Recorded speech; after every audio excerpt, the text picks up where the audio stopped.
jumpa lagi masih bersama dengan Ibu, masih di Indonesia Asik ya. Mengupas bahasa Indonesia secara mudah, menyenangkan, dan tentunya asik. Nah, di video ini Ibu akan menjelaskan mengenai unsur-unsur ekstrinsik. Nah, unsur ekstrinsik ini terbagi menjadi 3 bagian. Yang pertama adalah latar belakang pengarang, yang kedua adalah situasi zaman, dan yang ketiga adalah nilai-nilai yang terkandung dalam novel. Nah, untuk lebih jelasnya lagi, simak materi ini dengan baik ya. Selain unsur intrinsik, sebuah novel juga memiliki unsur ekstrinsik. Apa itu unsur ekstrinsik? Unsur ekstrinsik merupakan unsur-unsur pembentuk novel yang berada di luar novel tersebut. Kenapa kita harus mempelajari unsur ekstrinsik? Nah, hal ini dilakukan agar kita bisa lebih memahami makna cerita yang terkandung dalam sebuah novel, karena proses penciptaan novel ini turut dipengaruhi kondisi-kondisi tertentu yang ada saat novel tersebut ditulis oleh pengarangnya. Unsur ekstrinsik novel ini dapat berupa keadaan subjektivitas pengarang yang memiliki sikap, keyakinan, dan pandangan hidup. Apa saja sih unsur ekstrinsik itu? Yuk kita pelajari bersama-sama ya. Yang pertama adalah latar belakang pengarang.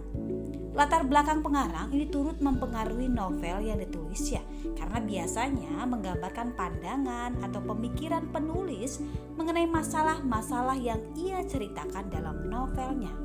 Dengan mempelajari latar belakang pengarang, kita juga jadi bisa mengetahui motivasi pengarang saat ia menulis novelnya. Latar belakang pengarang mencakup beberapa faktor. Yang pertama adalah riwayat hidup pengarang. Riwayat hidup pengarang ini merupakan biografi pengarang secara keseluruhan ya, misalnya dari tempat dia lahir, tahun dia lahir, lalu keluarganya berasal dari keekonomi yang seperti apa, lalu pendidikannya bagaimana, dan lain sebagainya.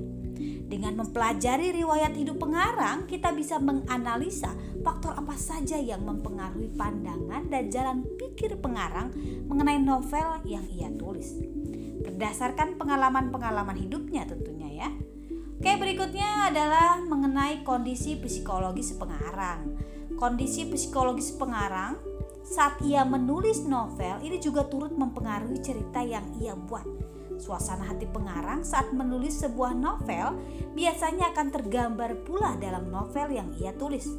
Anggapan dasarnya, latar belakang kehidupan pengarang atau kejiwaannya akan mempengaruhi terhadap proses penciptaan karya sastra dalam membangun unsur ekstrinsik novel. Berikutnya yang ketiga, aliran sastra pengarang. Aliran sastra ini akan mempengaruhi bentuk dan gaya kepenulisan pengarang dalam novelnya.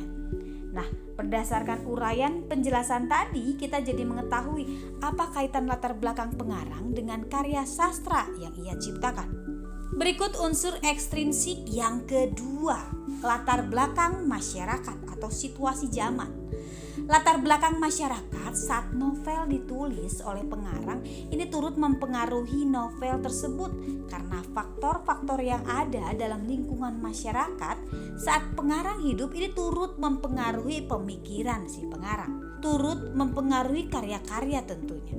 Berikutnya Ibu akan menjelaskan mengenai latar belakang masyarakat ini bisa berupa ideologi.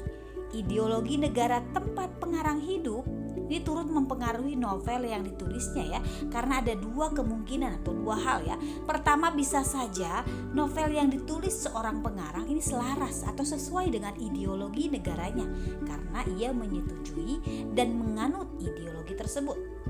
Atau yang kedua, bisa saja novel yang ditulis oleh seorang pengarang ini tidak selaras atau berbeda dengan ideologi negaranya.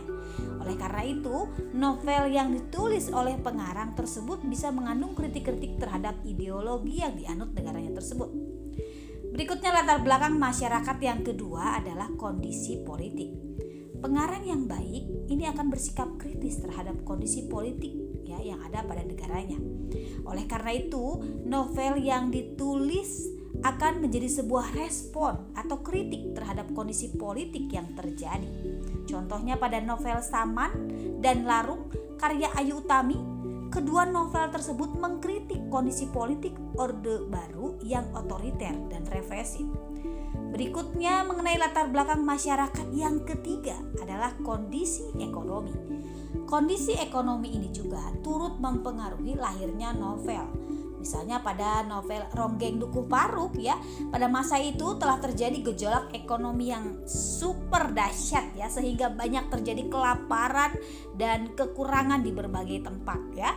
Oke, sebuah novel ini bisa menggambarkan kondisi ekonomi sebuah negara pada suatu waktu dan lokasi tertentu sesuai dengan cerita yang terkandung di dalamnya. Selanjutnya, latar belakang masyarakat yang keempat yaitu kondisi sosial.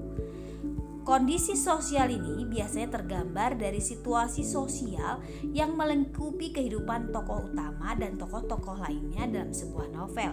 Oleh karena itu, dengan membaca sebuah novel, kita juga jadi bisa tahu kondisi sosial suatu negara pada saat novel tersebut lahir. Selanjutnya, unsur ekstrinsik yang terakhir yaitu nilai-nilai yang terkandung dalam novel. Unsur ekstrinsik nilai-nilai novel juga seringkali disebut mirip ya dengan bagian dari unsur intrinsik ya yang ada pada bagian amanat. Nah, hal ini berpengaruh dengan memberikan nilai-nilai positif yang melekat pada cerita. Sementara nilai-nilai yang ada pada unsur ekstrinsik ini berbeda ya. Jadi tidak terlalu terpengaruh secara nyata. Namun jika dipahami dengan dalam maka akan terasa. Nilai-nilai ini adalah sebagai berikut. Yang pertama adalah nilai agama.